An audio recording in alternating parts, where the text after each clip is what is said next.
नमस्कार, आप देख रहे हैं प्राइम न्यूज। मैं हूं राजेश कुमार। वक्त यूपी प्राइम का है। उत्तर प्रदेश में पिछले 24 घंटे में कोरोना के 2529 नए मामले सामने आए हैं। इस समय प्रदेश में कोरोना वायरस के सक्रिय मामलों की कुल संख्या 21,003 है। वहीं 35,803 लोग ठीक होकर घर जा चुके हैं। इस बीच 1,298 लोगों की कोरोना वायरस से मौत हुई है। बात अगर कल की करें तो प्रदेश में 54,897 सैंपल की जांच की गई और अब तक कुल 16,54,651 सैंपल की जांच की जा चुकी है। टेस्टिंग की एक प्रॉपर मोबाइल यूनिट लगाकर की जा सकती है। माननीय मुख्यमंत्री जी ने कहा है कि हम टेस्टिंग को और बढ़ाएं, टेस्ट करके जो भी कहीं संक्रमित है उनको proper L1, L2 facility, L3 facility में, अथवा यदि वो होम आइसोलेशन में रहना चाहते हैं तो होम आइसोलेशन में रखने की व्यवस्था, अगर वो नॉन सिम्टोमेटिक हैं तो इसकी भी व्यवस्था की जाए। लखनऊ में विशेष रूप से डोर टू डोर अभियान अब शुरू कर दिया गया है और इसी आधार पर टेस्टिंग को जो बढ़ाकर कार्य किया गया है ये काफ़ी संतोषजनक है। और हम ये कह सकते हैं कि पूरे देश में अब यूपी जो है लगभग दूसरे स्थान पर जो है टेस्टिंग में आ गया है और कोशिश हमारी ये होगी कि उत्तर प्रदेश को टेस्टिंग में अग्रणी स्थान पर पूरे देश में ले जाया जाए। हमारी आबादी बड़ी है, हमको टेस्टिंग और बढ़ाना है। माननीय मुख्यमंत्री जी का ये निर्देश है कि हमारे प्रदेश की आबादी को देखते हुए टेस्टिंग को और आगे हम बढ़ा लें और 1 लाख तक इस टेस्टिंग को सुनिश्चित करें। डोर टू डोर सर्वे को और तेज करने का निर्देश दिया गया है। पिछले महीने 1 तारीख से 15 तारीख तक डोर टू डोर सर्वे किया गया था।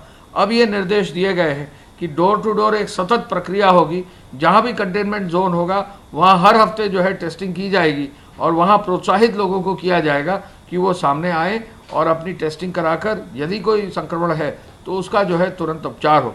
चूँकि अब होम क्वारंटाइन अलाउ कर दिया गया है, अतः टेस्टिंग को किसी तरह से जो है लोगों को डरना नहीं चाहिए। लोगों को जो है अपने नाम से अपनी खुद ही टेस्टिंग कराना चाहिए। कहीं भी किसी तरह नाम भी नहीं छुपाना चाहिए या मोबाइल नंबर नहीं छुपाना चाहिए।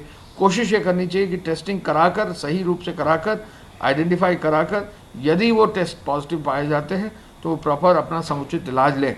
यदि प्रदेश में टेस्टिंग तेज़ी से होगी, लोगों का आइडेंटिफिकेशन फास्ट होगा, जल्दी से जो है उनका ट्रीटमेंट यदि आवश्यक हो करा जाएगा तो डेथ रेट को कंट्रोल करने का यही आधार है कि जल्दी से टेस्टिंग हो जाए और टेस्टिंग के माध्यम से लोगों को यदि पुष्ट है तो उपचार भी समय से मिल जाए। मुख्यमंत्री जी ने शनिवार रविवार को संचालित होने वाले विशेष स्वच्छता और सैनिटाइजेशन अभियान के भी अच्छे नतीजे मिले हैं। पूरे प्रदेश में कूड़ा नगरीय क्षेत्र में, ग्रामीण क्षेत्र में एक अभियान के तहत जो है हटाया गया है और उसका बहुत लाभ जो है देखने को मिला है। प्रत्येक स्तर पर स्वच्छता और सैनिटाइजेशन को प्रभावी रूप से लागू करने में नोडल अफसर्स का भी रोल रहा है और उनके द्वारा भी जो है प्रतिदिन जो रिपोर्ट दी गई है मुख्य सचिव को, उसके आधार पर कार्रवाई की गई है। मुख्यमंत्री जी ने बरसात के मौसम में पशुओं में होने वाले रोगों पर भी विशेष ध्यान रखने के लिए कहा है। जो प्रिंसिपल सेक्रेटरी पशुपालन है उन्होंने विशेष अभियान जो है माननीय मुख्यमंत्री जी के मार्गदर्शन में चलाया है।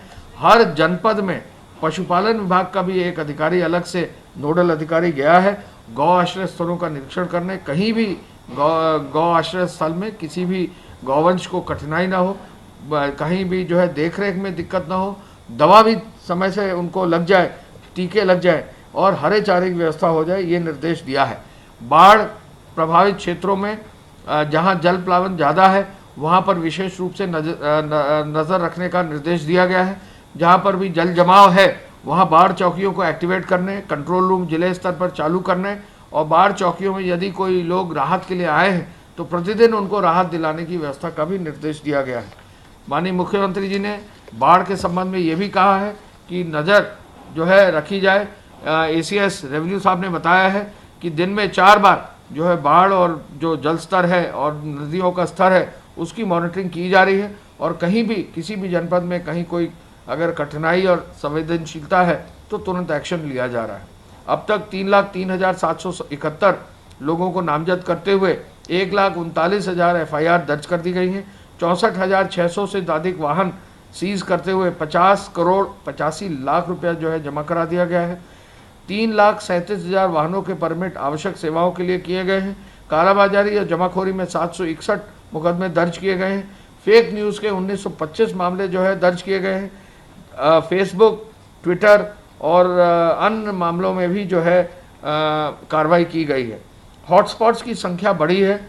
अब जो है हॉटस्पॉट्स की संख्या लगभग 6000 हो गई है और लगभग पौने 950 से अधिक थाना क्षेत्रों में 10,72,000 मकानों में 63 लाख लोग जो है चिन्हित किए गए हैं। हॉटस्पॉट पर विशेष बल दिया गया है कि हॉटस्पॉट्स पर स्वयं पुलिस के अधिकारी, वरिष्ठ प्रशासनिक अधिकारी और हेल्थ विभाग के सभी अधिकारी जाएं, जिससे कि वहां पर जो भी कार्रवाई करनी है वो तुरंत कर दी जाए। कुल 1298 लोगों की अभी तक मृत्यु हुई है। आइसोलेशन वार्ड्स में इस समय 21,018 लोगों को रखकर उनका इलाज करवाया जा रहा है और 4,441 लोग फैसिलिटी क्वारंटाइन में लाए गए हैं, जहां उनका सैंपल लेकर के उनके सैंपल की जांच करवाई जाती है। जांच के पश्चात यदि संक्रमण पाया जाएगा तो उन्हें उपयुक्त स्तर के कोविड हॉस्पिटल में रखकर L1, L2, L3 में से वहां फिर चिकित्सा करवाई जाएगी। कल प्रदेश में 54,897 सैंपल्स की जांच की गई और इस प्रकार अब तक प्रदेश में 16,54,651 सैंपल्स की जांच की जा चुकी है। 54,897 का नंबर ये अपने आप में एक नया बेंचमार्क था और हमारी लगातार कोशिश है कि हम टेस्टिंग की प्रक्रिया को हम तेज रखें और उसी क्रम में जनपदों में ये निर्देश दिए गए हैं कि हर जनपद में स्टैटिक बूथ बनाए जाएंगे, जहां की लोग जिन्हें भी अपने में कोई लक्षण नज़र आए और वो अपनी इच्छानुसार जाकर के भी अपनी जांच करवा सकेंगे। वहाँ एंटीजन टेस्ट भी उपलब्ध होगा। अगर उनके में कोई लक्षण देखा जाएगा, लक्षणात्मक होंगे तो एंटीजन से, और नहीं तो फिर उनके सैंपल ले लिया जाएगा और सैंपल की जांच फिर RT-PCR से करवाई जाएगी। तो सैंपलिंग को निरंतर तेज करने, उसकी गति को बढ़ाने, संख्या को बढ़ाने में हमारा पूरा ध्यान इस समय लगा हुआ है, ताकि अधिक से अधिक लोगों को जो संक्रमित हो रहे हों उनको जल्द से जल्द उनकी पहचान कर ली जाए, उनका चिन्हांकन कर लिया जाए, उनके इलाज की व्यवस्था अतिशीघ्र शुरू कर दी जाए ताकि वो उपचारित होकर जल्द ही अपने घर स्वस्थ होकर के लौट सकें। पूल टेस्टिंग के अंतर्गत 5-5 सैंपल के कल 2,760 पूल लगाए गए थे, जिनमें 566 में पॉजिटिविटी देखी गई और 10-10 सैंपल के 241 पूल लगाए गए और इनमें 29 में पॉजिटिविटी देखी गई। आरोग्य सेतु ऐप का हम निरंतर उपयोग कर रहे हैं और अब तक जिन लोगों को अलर्ट जनरेट हुए इस ऐप से, उनमें से 3,67,740 लोगों को हमारे कॉल सेंटर से अथवा CM हेल्पलाइन के कॉल सेंटर से कॉल किया जा चुका है। उन्हें सावधान किया जा चुका है कि आप किसी न किसी संक्रमित व्यक्ति के नज़दीक आए हैं, उसके संपर्क में आए हैं, अपना आप ध्यान रखिए। बुलंदशहर के सियाना नगर पालिका के अधिकारियों ने अपने कर्मचारियों के साथ मिलकर मास्क नहीं लगाने वाले लोगों के खिलाफ चेकिंग अभियान चलाया। नगर पालिका टीम ने 70,000 की मोटी रकम भी वसूली। नगर पालिका अधिकारी सतीश चौधरी और राजेंद्र पाल सिंह ने बताया कि पहली बार में मास्क नहीं लगाने वालों से 100 रुपये वसूले गए, दूसरी बार में 200 रुपये और तीसरी बार में 500 रुपये वसूले गए।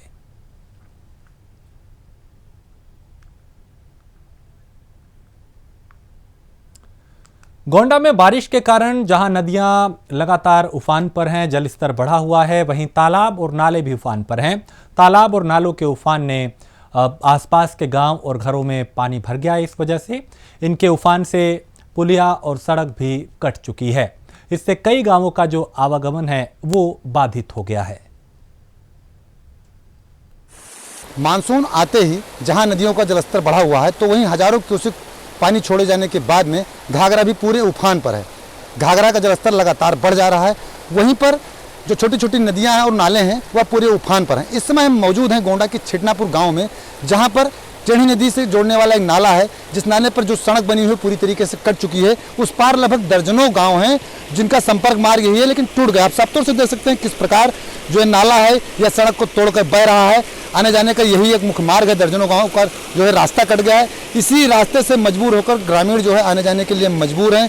कहीं ना कहीं जो उस पार के रहने वाले दर्जनों गाँव के ग्रामीण हैं, बीमार होते हैं, कि कोई चीज़ें उनको लानी होती है, जान जोखिम में डालकर उनको आना जाना पड़ रहा है। प्रशासन की उपेक्षा कहें या उपेक्षा का शिकार कहें, ग्रामीण यहाँ मजबूर हो रहे हैं इसी रास्ते पर आने जाने के लिए। हमारे साथ कुछ ग्रामीण मौजूद हैं, उनसे हम जानने की कोशिश करेंगे किस प्रकार वह लोग आ जा रहे हैं और क्या क्या उनकी दिक्कतें हैं और कहाँ उन्होंने शिकायत की। भाई साहब, आपका नाम क्या है? हमारा नाम सर दिलवर। क्या दिक्कत हो रही है? रास्ता जो है कट गया है। जी, हमारे आने जाने की दिक्कत हो रही है। जो कोई सब बीमार हो जाए तो किस रास्ते से लेकर जाएं। तो कहीं शिकायत वकायत आप लोगों ने की? अब कहीं नहीं सर, एक लोग आए थे तो हम लोग कहे थे वो लोग फ़ोटो को सब बना कर लेके गए थे वीडियो। भैया आप बताएं, आप भी चूँकि कहाँ किस गांव के रहने वाले हैं? मेरा तो एक घर है सामने है, पानी में भी डूब गया है। तो कैसे आते जाते हैं फिर आप? अब कैसे आते हैं? घर में तो हम रह नहीं रहे हैं, दूसरे के घर में भी रह रहे हैं। इतना पानी हो गया कि घर तक भर गया, अंदर तक भर गया। और आने जाने का एक यही रास्ता बचा था, ये भी टूट गया। आगे और है वो भी टूट गए। 3 सड़कें जाने के लिए इधर, लेकिन तीनों टूटी हुई है। अभी बहुत ज़्यादा ही दिक्कत हो रही है और प्रशासन से यही कहते हैं कि इसको देखा जाए, जैसे भी हो जाए इसको करवाएं। आने जाने के लिए बहुत दिक्कत हो रही है। वैसे आप कहाँ के रहने वाले हैं? खानपुर। इस पार पड़ता है कि उस पार पड़ता है? सामने वाला। अच्छा, तो ये जो रास्ता है टूट गया है, इसकी शिकायत कहीं आप लोगों ने किसी से की? हाँ, ग्राम प्रधान ने इसकी शिकायत की थी, लेकिन तो कोई फ़र्क नहीं नज़र आया अभी। क्या मांग कर रहे हैं सरकार से, प्रशासन से? हम प्रशासन से यही मांग कर रहे हैं कि रास्ता जल्द से जल्द ठीक करा जाए। उस पार जाने में दिक्कत होती है। जैसे देख रहे हैं बगल में हमारा खेत है, जाना है मतलब दिक्कत है, नहीं जा सकते हैं, जान जोखिम में डालकर जाना पड़ता है। साफ तौर से यहाँ के जो ग्रामीण हैं उनका कहना है कि कई बार शिकायतें भी की गई हैं। यहाँ के ग्राम प्रधान ने भी बाकायदा प्रशासन को अवगत कराया, लेकिन बावजूद इसके सब कुछ वैसे ही सड़क टूटी हुई है। आप साफ तौर से जो देख सकते हैं किस प्रकार जो है सड़क है टूटी हुई है, लेकिन इनकी सुनने वाला कोई नहीं है। अब देखने वाली बात यह होगी कि यह रास्ता कब तक सही पाता है। ये जो दूसरा रास्ता है, इसके बगल में जो पुलिया बनी हुई है वह भी टूटी हुई है। इन ग्रामीणों की दिक्कतें कब तक दूर हो पाती हैं। Shivanand Mishra, Prime News, Gonda. हापुड़ में धोलाना की सिंडिकेट बैंक की शाखा में उस वक्त अफरा तफरी मच गई जब भारतीय किसान यूनियन के कार्यकर्ता बैंक के बाहर धरने पर बैठ गए और नारेबाजी करने लगे, जिससे बैंक में कामकाज ठप हो गया। भारतीय किसान यूनियन ने बैंक मैनेजर पर कार्य में लापरवाही और खाता धारकों के साथ अभद्रता करने का आरोप लगाया। बैंक के बाहर धरने की सूचना पर पुलिस और तहसीलदार ने मौके पर पहुंचकर जल्द ही किसानों की समस्या के समाधान का आश्वासन देकर उन्हें शांत कराया। देखिए, मामला एक तो ये है कि मैं प्रदेश महासचिव भारतीय किसान संगठन से हूँ और अन्य बार यहाँ इस बैंक की समस्या, खासकर मैडम के द्वारा जो यहाँ मैनेजर हैं, बहुत सारी समस्या ऐसी है कि ये ना तो किसानों की ना तो इन लोगों की बातों को सुनने और मानने को तैयार है। यहाँ करीब रोड पार तक भी लाइन लग जाती है, लेकिन एक बार ये भी झाँक कर नहीं देखते कि कोई मर रहा है या जी रहा है। कंडीशन यहाँ तक भी है। अगर कोई अपनी समस्या इन लोगों के पास लेकर आता है तो उसे कहते थे कि नंबर से आओ, जबकि नंबर की कोई व्यवस्था किसी के पास नहीं है। उसके बाद अगर कोई अपनी समस्या यहाँ केवल बात करने तक के लिए भी अगर कोई आता है तो उससे भी ये कह दिया जाता है कि लाइन में लगोगे, चाहे वो विकलांग है, चाहे वो बहुत बुजुर्ग है, चाहे वो मरने जैसी स्थिति में है। अगर ये लोग अपनी इस आदतों से बाज नहीं आए तो पहली बात तो एक चेतावनी है केवल, और चेतावनी भी ऐसी ज़बरदस्त देंगे या तो ये ठीक हो जाएंगे या हम ठीक हो जाएंगे। नहीं, इससे पहले भी आपने किसी आला अधिकारी को सूचित किया है? हमने अभी तक किसी आला अधिकारी को सूचित नहीं करा, केवल यहाँ बैठ के इसलिए इनसे बार बार खुशामद करी गई है। और अगर ये नहीं मानेंगे तो आला अधिकारी भी किसी से बात करेंगे, लेकिन जो बात करने आएगा वो यहाँ आएगा। हमारे बस के किसी को ढूंढना है नहीं। तो आगे धरने देने की कोई प्लान है? अगर ये अपनी आदत नहीं सुधारेंगे तो हम धरना बढ़ाएंगे और आज से ही बढ़ाएंगे। लाइन में दिक्कत ये है, लाइन में लग जाते हैं, पहले तो पीछे होना पड़ता है, फिर अंदर जाते हैं तो फिर पीछे कर देते हैं और अंदर घुसने के लिए देते हैं। परेशानी इतनी हो रही है, क्या फायदा थोड़ी है ऐसा कुछ। कितने दिन से आ रहे हैं आप? मुझे आज 5वां दिन है। अभी तक आपको यहाँ कैश नहीं? कुछ नहीं, बेकार है, मुझे कुछ नहीं मिला है यहाँ पर। अंदर जाने के तभी तो कुछ मिले, बिल्कुल जाने नहीं दे रहे हैं। आते हैं तो 2 घंटे खड़े रहते हैं, वापस चले जाते हैं, 2 रोज आते हैं, ऐसे होता है, रोज ऐसे हो रहा है। हमें रजिस्ट्रेशन कराना है, 6-7 दिन हो गए हैं, कुछ कोई काम नहीं करते हैं। कभी कहते हैं स्कूल से जाके लिखवा के लेके आओ, स्कूल वाले बोलते हैं कि यहाँ से लिखवा के लेके आओ, कभी कहीं भेज देते हैं। हमें टाइम वेस्ट कर रहे हैं 4-5 दिन से। 11वीं क्लास का, 11वीं का।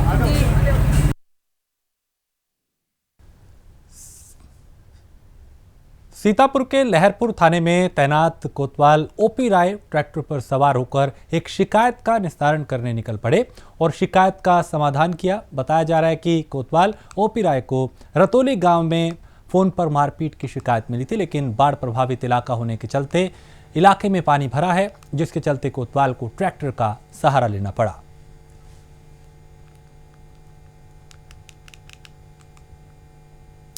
प्रतापगढ़ में एक विवाहित महिला से गैंगरेप का मामला सामने आया है। फतनपुर थाना के रामापुर बाजार का यह मामला है, जहां किराए के मकान में एक रूम कमरा दिलाने के बहाने 3 युवकों ने एक महिला के साथ हैवानियत की।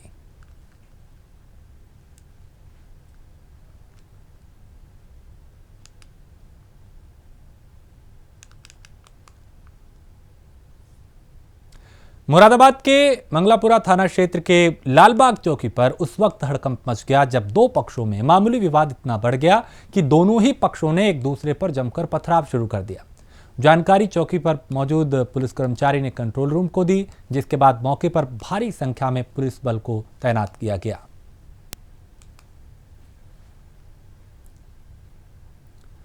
सुल्तानपुर में बदमाशों ने पुरानी रंजिश में युवक की गोली मारकर हत्या कर दी। हत्या के बाद पूरे परिवार में कोहराम मच गया। सूचना पर पहुंची पुलिस ने शव को कब्जे में लेकर पोस्टमार्टम के लिए भेजा।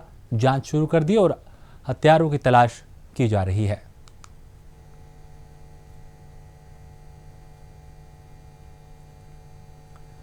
सीतापुर में बाढ़ को लेकर प्रशासन अलर्ट है। इसे लेकर डीएम अखिलेश तिवारी ने लहरपुर तहसील के सभागार में बाढ़ राहत कार्यों को लेकर समीक्षा बैठक की। इस दौरान उन्होंने बाढ़ प्रभावित इलाकों से संबंधित अधिकारियों कर्मचारियों को जरूरी दिशा निर्देश भी दिए और कहा कि कहीं भी किसी भी तरह की कोई लापरवाही ना हो।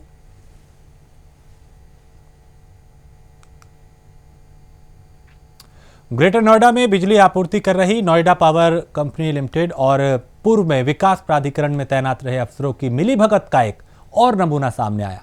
ग्रेटर नोएडा के घरभरा गांव के पास पावर स्टेशन की जमीन कौड़ियों के भाव में एनपीसीएल को दे दी गई थी, जबकि इस जमीन की कीमत 7 अरब रुपए आंकी गई है। अब इस सौदे को रद्द करने का आदेश उत्तर प्रदेश सरकार ने ग्रेटर नोएडा विकास प्राधिकरण को दिया है।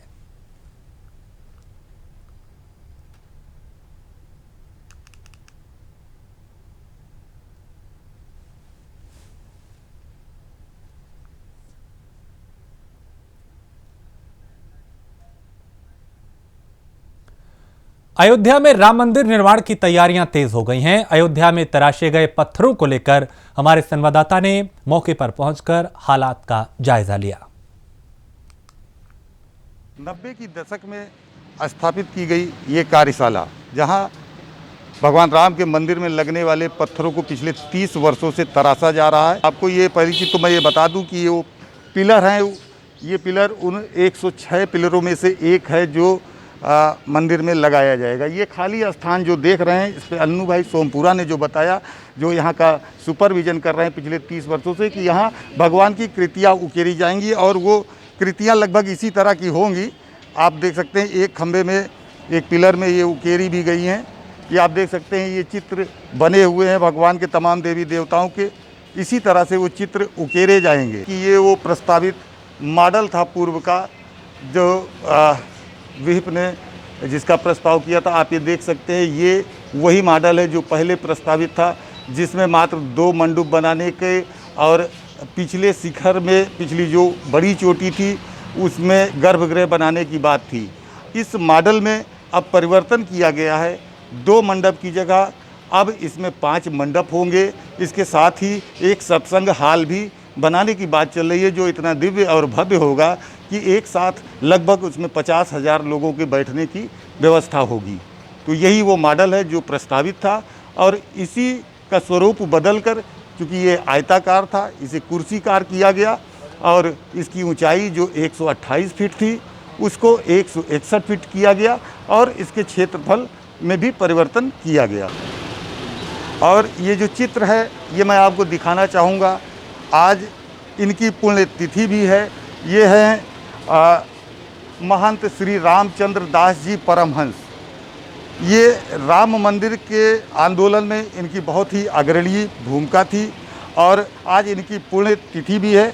राम मंदिर आंदोलन को स्वरूप देने वाले कह लीजिए या मेन उसको लड़ाई में लाने वाले अशोक सिंघल जी के साथ अगर अयोध्या के कोई संत और उसमें अग्रणी थे तो वो रामचंद्र परमहंस जी ही थे। और इसके साथ मैं बगल में लगी हुई भी तस्वीर दिखाना चाहूँगा ठाकुर गुरुदत्त सिंह जी की, जिनको ये कहा जाता है 23 दिसंबर 1949 को राम जन्मभूमि पर मर्यादा पुरुषोत्तम भगवान श्री राम के प्राकट्य के अवसर पर अपनी दृढ़ता और साहस का इन्होंने परिचय दिया।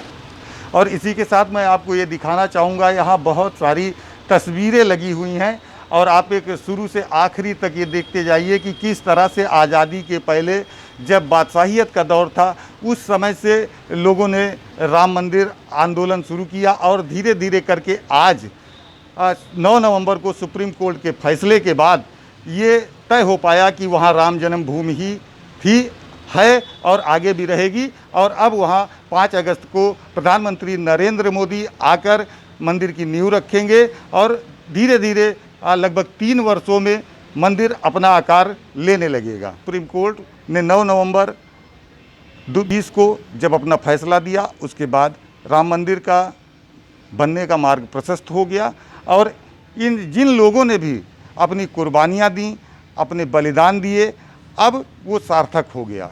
Prabhakar Chaurasia, prime news, Ayodhya.